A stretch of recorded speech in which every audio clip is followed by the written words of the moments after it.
cima. Então, ele nasce, a sua natureza é de um servidor de timestamp.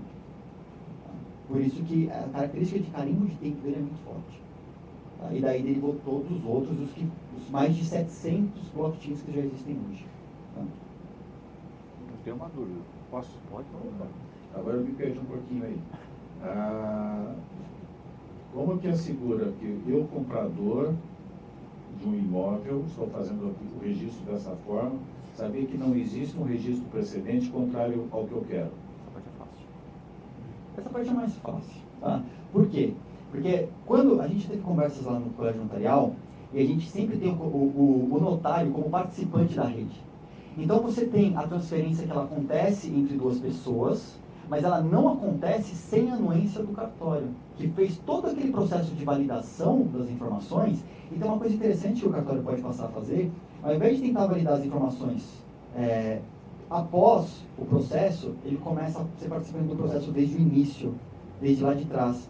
Então o que acontece? Quando você precisa só registrar a transferência, o cartório já teve a oportunidade de verificar se as partes concordam com o que está acontecendo, se elas estão aptas e íntegras a fazer aquilo, e pode deixar, depois de todo o processo que já pode ter sido feito anteriormente, deixar com que as partes, só com um clique de um botão, efetivem a transferência imediatamente. Uma coisa mais legal ainda, que a gente tem uma conversa bacana lá no colégio notarial, é se chegar um dia em que o próprio cartório tem uma identidade baseada em blockchain e chancela identidade de pessoas baseadas em blockchain, essas transferências poderiam vir a acontecer de uma maneira muito mais suave, tá? E muito mais rápida, porque você já tem a identidade que foi providenciada através da entidade, que já fez todo o processo de identificação, acompanhamento, tudo.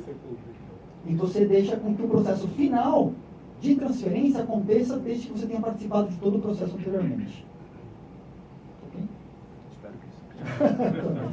Agora, Paulo, melhor que ninguém pode falar assim, eu falei bobeira. Só queria complementar dizendo duas coisas. Em primeiro lugar, essas plataformas de contratação são um dos novos negócios da praça, né? Então, entidades como a CertSign e outros certificadores já têm essas plataformas como business, como negócio, como modelo de negócio. E a segunda informação que eu queria dar é que a gente tem um projeto piloto desenvolvido no Distrito Federal, pelo Colégio Notarial do Distrito Federal. Eles são apenas 19 cartórios lá, e eles então se interligaram todos numa única base, de modo que quando um cartório quer checar a identificação que fez de uma certa pessoa, ele pode entrar nessa base e verificar se essa pessoa tem informação nos outros cartórios. Então você pode comparar e eventualmente detectar fraude o furto de identidade, né? E é bom que essa plataforma deles já tem conexão com o InfoSeg, então se você quiser, você ainda pode fazer isso. É muito rudimentar, porque você precisa fazer, o InfoSeg é complicado, tem que fazer uma ligação, uma conexão por uma determinada linha telefônica, só pode ser uma ou duas pessoas por cartório, mas vai lá no InfoSeg e verifica a base de dados do InfoSeg, e aí você tem ainda uma segurança adicional imensa. A gente caminha para isso, acho que você apontou bem essas discussões que nós tivemos. Quando eu mostrei aquele slide ali, de toda a cadeia do processo imobiliário, a intenção é fazer uma plataforma de contratação que todas as partes que necessitam das informações já conheçam a informação em cada passo que ela é dada, né? Participem de todo o procedimento. Opa, tudo bem? Meu nome é Heitor, eu sou advogado de propriedade intelectual e atuo na área de tecnologia da informação. Minha pergunta vai para o Original My, mas estende também aqui para o pessoal da Microsoft, né? Você comentou, e isso é super importante, que no Brasil o que dá hoje aso a todo esse processo é a medida provisória 22002, que traz ali no parágrafo 2º do artigo 10º a previsão de assinatura eletrônica. A assinatura eletrônica, que é uma cláusula genérica que acaba abrangendo basicamente todo tipo de operação eletrônica que a gente tem, vai acabar caindo ali. Só que são 3 os critérios, né? Você tem que ter o acordo entre as partes em usar a ferramenta, você tem que ter a integridade, e eu entendo que a tecnologia Bitcoin, por trabalhar com criptografia, já atende ao requisito de integridade, e tem o requisito de autoria, que foi, acho que o que mais preocupou o pessoal aqui, como é que eu identifico que aquela pessoa é aquela pessoa.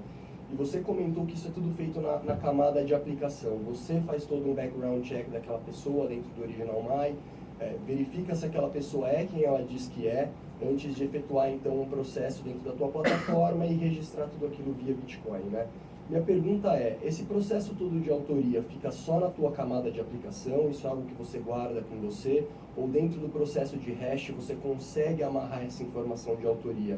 E como é que outros serviços similares, talvez, por isso a pergunta para a Microsoft, outros serviços têm feito isso? Porque é importante que você carregue não só a integridade, mas que você carregue também o critério de autoria do documento junto com o registro, né? Bom, eu fui convidado pela FGV a ajudar a coordenar um projeto de pesquisa na guarda de dados pessoais e também fui convidado a fazer o curso na Escola de Direito de Harvard sobre de copyright. Por isso que eu conheço um pouquinho, não sou especialista no negócio, eu sou cientista computacional, especialista em segurança da informação e infraestrutura.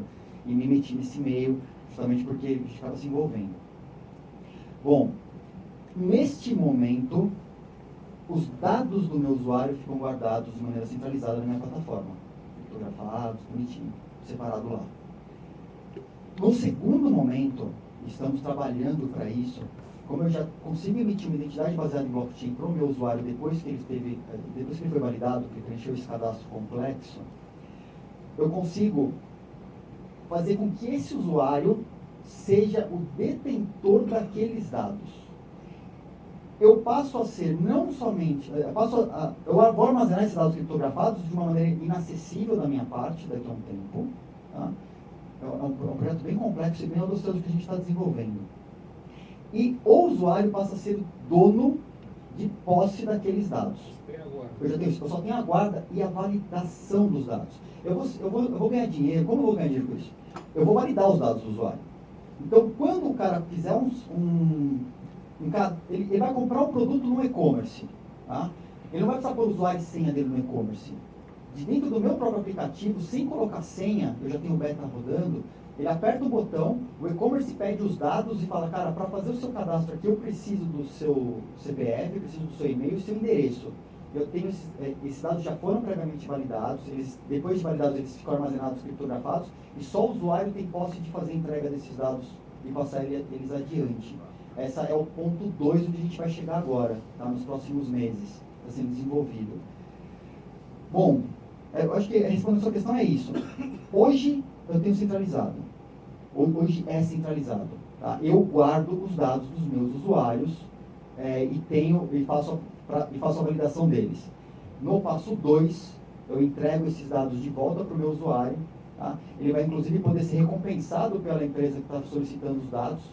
A empresa vai poder pagar para os dados e falar, olha, eu preciso de seu cadastro gigante completo aqui.